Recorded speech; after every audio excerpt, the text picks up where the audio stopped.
जय हिंद विद्यार्थी मित्रांनो, सफाईगार जी भरती आहे 2025मध्ये होणारी, नागपूर येथे सफाईगार पदभरती होणार आहे. ती पदभरतीचा फॉर्म कधी भरायचा, पात्रता 4थी पास असणार आहे, मूल्यमापन आणि मुलाखत असणार आहे. त्यानंतर तुमची शॉर्टलिस्टसुद्धा लागणार आहे. अर्ज कसा करायचा, कधी करायचा, त्याचा फॉर्म, त्याचा फॉर्मॅट कसा आहे, संपूर्ण गोष्टी तुम्हाला या चॅनलवर उपलब्ध असतील. संपूर्ण गोष्टी आपण डिस्कशन करणार आहोत. तत्पूर्वी जे विद्यार्थी नवीन असतील त्यांनी चॅनलला आवर्जून सबस्क्राईब करायचं आहे, जेणेकरून अशाच डिस्ट्रिक्ट कोर्टमधील येणाऱ्या पदभरतीबद्दल तुम्हाला इथं वेळोवेळी अपडेट हे मिळत असतात. विद्यार्थी मित्रांनो, आता नागपूर डिस्ट्रिक्ट कोर्टमध्ये जे आहेत ते सफाईगार ही जी पदभरती आहे ती निघालेली आहे. तिचं आता मी तुम्हाला लोकमतमध्ये आलेलं जे आहे कात्रण ते तुम्हाला मी दाखवतो, जेणेकरून तुम्हाला समजेल की विद्यार्थ्यांसाठी फॉर्म कधी भरायचा आहे आणि तो फॉर्म जेव्हा येईल तेव्हा तो फॉर्म कसा भरायचा तेव्हा मी तुम्हाला तो फॉर्म आवर्जून भरून दाखवेल. आता मी ते जी ॲड आहे त्याच्यावर जातो. हे बघा, ती जी ॲड आहे ती आहे तुमची लोकमतला आलेली आहे. आता तुम्ही तर पाहू शकता, जिल्हा व सत्र न्यायालय नागपूर यांच्या आस्थापनेखालील खाली नमूद केलेल्या जे पद आहेत त्यांची निवड यादी आणि प्रत्यक्ष यादी खाली दिलेली आहे. त्याची जाहिरात जी आहे ती 24/3/2025 म्हणजे 24 मार्चला जे आहे ते जी वेबसाईट आहे नागपूर DCourts.government.in इथं ती संकेतस्थळावर प्रसिद्ध होईल.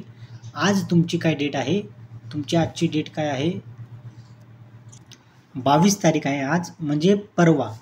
आज 22 आहे म्हणजे 24 मार्चला तुमची जी ती जाहिरात येऊन जाईल. तिथं जो आहे तो अर्जाचा नमुना दिला असेल, तो अर्जाचा नमुना तुम्हाला डाउनलोड करून तो फॉर्म भरायचा आहे. जे पूर्ण जागा आहेत त्या तुमच्या 12 जागा आहेत. टोटल 6 जे आहेत ते एकूण रिक्त पद आहेत. पुढील 2 वर्षात रिक्त होणाऱ्या पदांची संख्या 6 आहे आणि तुमचे जे एकूण आहेत निवड यादी ती 12 असणार आहे आणि वेटिंग म्हणजे प्रतीक्षा यादी तुमची 3 असणार आहे. त्याचा पे स्केलसुद्धा इथे दिलेला आहे. 15,000 ते 47,000 इतका जो आहे तो पगार असणार आहे. तुम्हाला डिमांड ड्राफ्ट वगैरे कसा काढायचा, काय काढायचा, स्पीड पोस्टने कसा पाठवायचा, जेव्हा जी जाहिरात 24 मार्चला येईल तेव्हा मी ते तुम्हाला संपूर्ण डिस्कशन तुमच्यासमोर मी करून दाखवणार आहे. विद्यार्थी मित्रांनो, फॉर्म व्यवस्थित भरायचा, शॉर्टलिस्टसुद्धा होणार आहे.